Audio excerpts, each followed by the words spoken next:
What's going on, guys? Welcome back to the channel. I'm your favorite cousin, and today we are talking composting. I've been on the hunt for the best price bucket and lid around town, and after stopping to a few stores, we finally ended up finding us a bucket on sale for $3 a bucket, $2 for the lid at the Advanced Auto in town. So I got me two buckets. My lid put me at about $8.57 with tax, and we're gonna turn this into a small indoor composting bin for small space composting. First thing we're gonna do, we're gonna take our drill bit, we're gonna punch some holes in the bottom of one of our buckets. This bucket with the holes is gonna serve as a bucket that's our top draining bucket.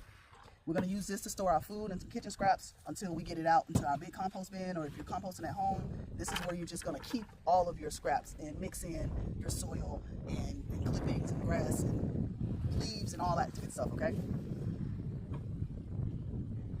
This bucket is going to serve as our composting bucket.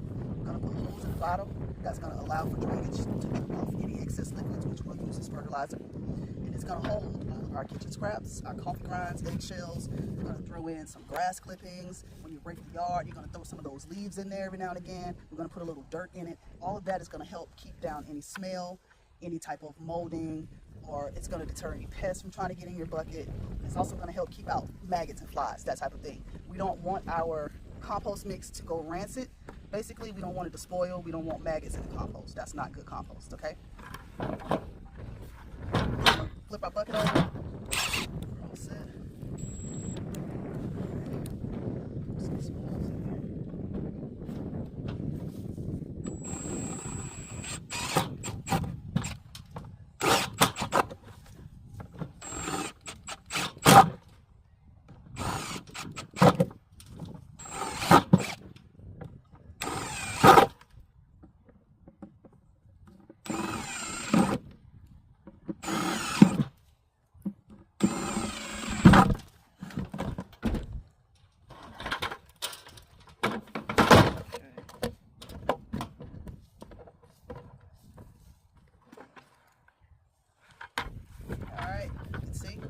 Got some holes around the perimeter, and I'll put a few holes in the middle. And that's going to allow any excess liquid that's building up on our compost to drip off to the bottom. Okay.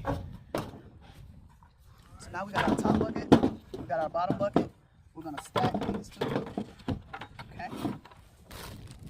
And then we have our lid. And this is how you will keep it at home. Okay. This bottom bucket here is going to catch any of the drippings and any of the liquids coming off, and we're going to take those liquids and we're going to pour that into some water, and pour it into the garden, or pour it into your planters, and use that as a homemade fertilizer as well. All right, now we got our holes drilled. Let's get our compost mixed up and get our stuff added.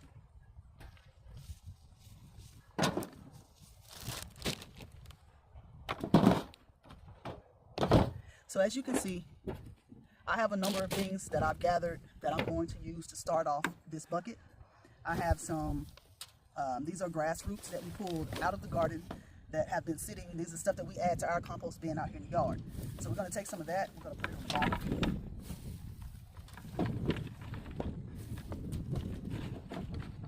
Okay, and then I have some soil, just a little dirt that I scooped up from the yard. I'll put a little bit of that in.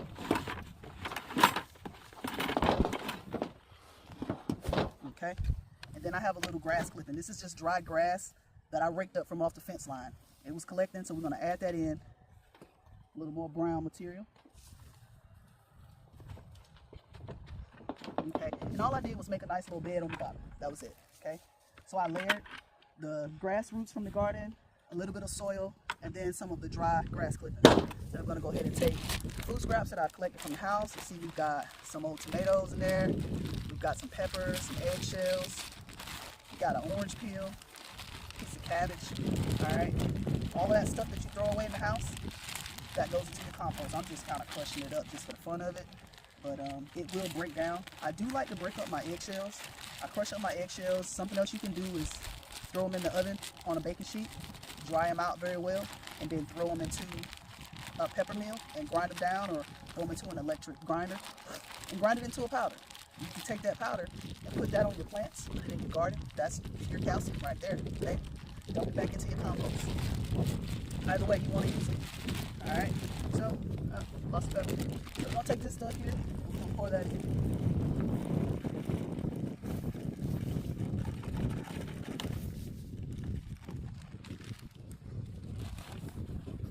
All right. I got a little water. I'm gonna put a little bit of water in here, just cause it's probably not even gonna make it through a lot, but we'll see. Okay. So now that we've got that layered, I've added in the scraps. Yes, you can't really see it, but I've added in the scraps from the house. Okay, we got everything in there now. I'm just gonna cover that up with a little more soil.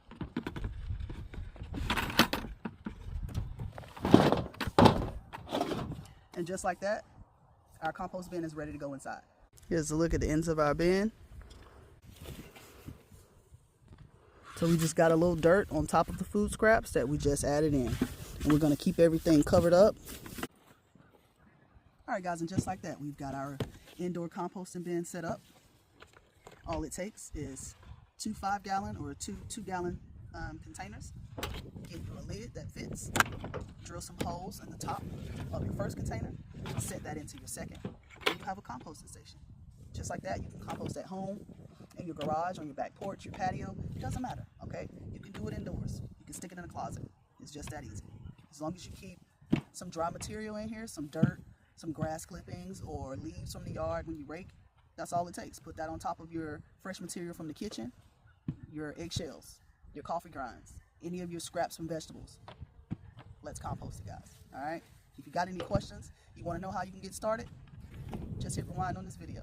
If you got questions, drop them in the comments. I'm here to help. All right? I'm your favorite cousin. This is South 40 Outdoors, and that was your quick composting 101 for today.